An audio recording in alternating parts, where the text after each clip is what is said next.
മഹാരാഷ്ട്രയിലെ പൂനെയിൽ ശിങ്കാരിമേളത്തിൽ അരങ്ങേറ്റം കുറിച്ച 24ഓളം മലയാളി വനിതകൾ. കേരളത്തിന് പുറത്ത് ഇതാദ്യമായാണ് ശിങ്കാരിമേളത്തിൽ വനിതകൾ അരങ്ങേറ്റം കുറിക്കുന്നത്.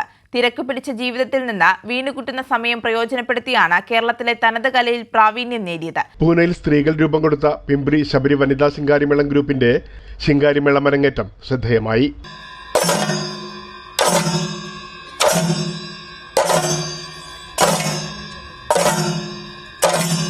കേരളത്തിന് പുറത്ത് ഇതാദ്യമായാണ് ശിങ്കാരിമേളത്തിൽ വനിതകൾ അരങ്ങേറ്റം കുറിക്കുന്നത്.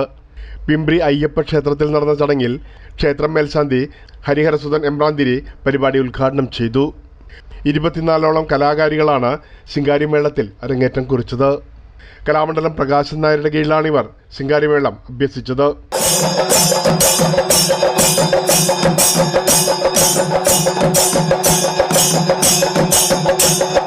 കേരളം കടന്ന രുദ്രതാള പെരുമയുമായാണ് മലയാളി വനിതാ സംഘം വേറിട്ട കാഴ്ചയൊരുക്കിയത്. വളയിട്ട കൈകൾ ചെണ്ടക്കോലന്തി താളത്തിൽ കൊട്ടിക്കയറിയപ്പോൾ ശിങ്കാരിമേളം പൂനെ നിവാസികൾക്ക് നൂതനാനുഭവമായി.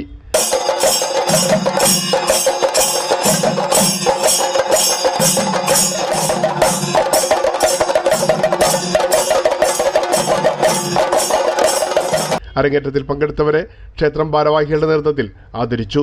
പ്രേംലാൽ, കൈലി ന്യൂസ്, മുംബൈ.